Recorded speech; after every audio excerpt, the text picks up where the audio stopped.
Après, sur l'Europe, parce que c'est des élections européennes, bon, nous on va appeler les travailleurs à ne pas se laisser dévier de leur combat, de leurs intérêts par des faux débats.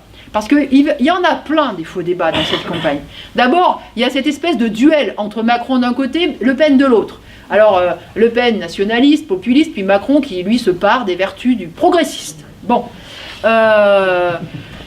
Mais vous voyez, alors voilà, ils vont dire que sur l'Europe, ils n'ont pas le même point de vue, il y a des divergences, effectivement. Le Pen, elle veut barricader la France, Macron, il veut barricader l'Europe. Bon. Voilà, ils vont nous dire qu'il y a des différences sur l'immigration, mais bon, quelle différence? Quelle différence entre Salvini en Italie et la politique vis-à-vis des migrants de Macron? Il n'y en a pas de différence. Bien sûr, ils n'ont pas les mêmes... Voilà, ils n'en parlent pas de la même façon. Mais dans les actes, c'est la même politique.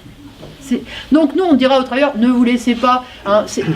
voilà, leur divergence autour des questions européennes, tout ça, c'est du cinéma. Tout ça, c'est effectivement parce qu'ils sont en rivalité, il faut bien quand même qu'ils expliquent qu'ils ont des différences, qu'ils s'opposent. Mais y compris sur l'Europe, ils changeront d'idée comme de chemise. D'ailleurs, regardez Le Pen, elle était contre l'euro. Non mais, vous voyez, c'est pas leur problème. C'est pas leur problème. Tout ça, c'est du cinéma, ce sont des fausses oppositions. Alors il ne faut sûrement pas que les travailleurs se laissent prendre à ce piège-là. À croire qu'ils auraient à choisir deux camps qui, de toute façon, sont des serviteurs du grand capital. Alors voilà, maintenant, nous, on sait très bien que l'Union européenne, elle est massivement rejetée par les travailleurs. On le sait. Et à juste titre.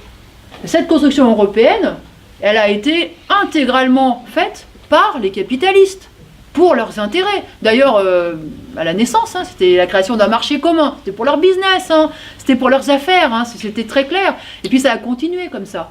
Donc effectivement, ils ont créé vraiment l'Europe pour... voilà, c'est l'Europe du grand capital, bien sûr, bien sûr. Et du point de vue des travailleurs, il n'y a eu que des coups qui sont venus de l'Europe, de l'Union européenne, bien sûr. Parce que comme tout ce que fait la bourgeoisie, elle s'en sert. Elle s'en sert pour taper sur la tête des travailleurs, pour opprimer davantage les peuples les plus pauvres. Ça, c'est... voilà, bon. Pour autant, nous, on n'est pas du tout de ceux qui disons « replions-nous sur nos frontières nationales et on va se sauver ».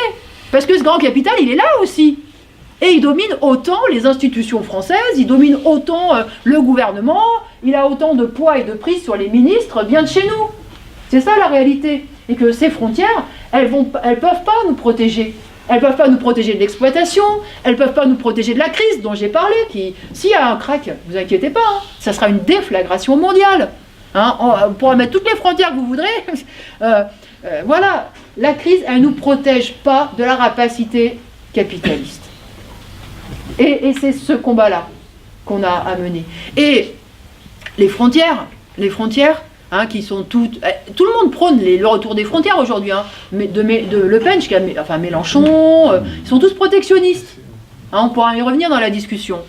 Mais nous, on pense que les frontières, c'est un obstacle d'abord pour les pauvres, c'est un obstacle pour les travailleurs. Voilà, parce que quand on n'a pas tous la chance de naître dans un endroit où on peut vivre. Voilà. Eh bien, étant donné cette situation, il faut donner le droit à chacun de se déplacer.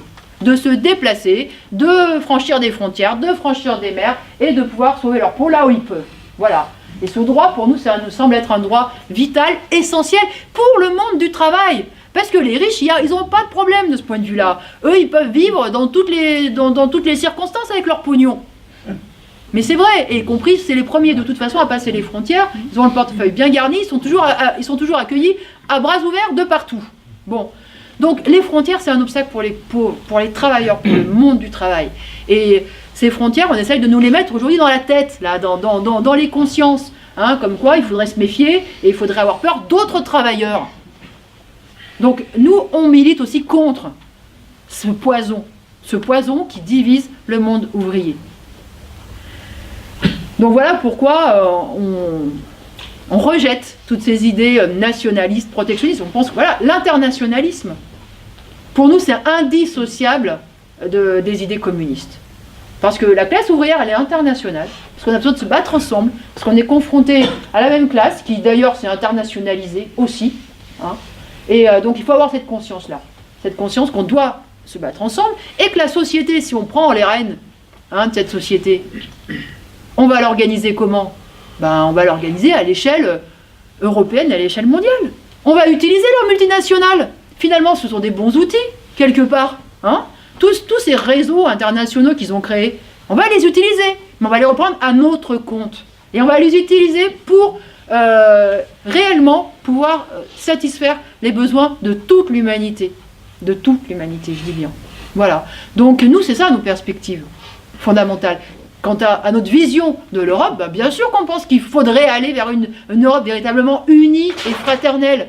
Une Europe où justement il y aurait de la coopération entre les peuples. Une Europe ouverte sur le monde, ouverte sur le Maghreb, ouverte sur l'Afrique. Il y a tant de liens avec l'Europe. Donc pour nous, notre perspective, elle est là, et elle peut pas être ailleurs.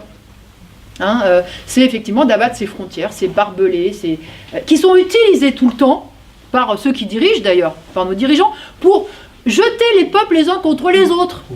Alors dans des guerres commerciales, qui n'en finissent jamais, ou alors dans des guerres tout court. Hein, voilà.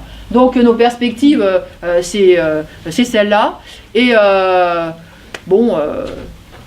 voilà, pour finir, juste pour conclure, mais vous voyez, quand on dit fièrement que nous, on a un pays, c'est la terre, et on a une patrie, c'est l'humanité, hein, eh bien, ça fait partie justement des perspectives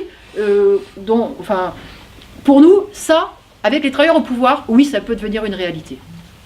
Voilà. Voilà, j'ai dit l'essentiel.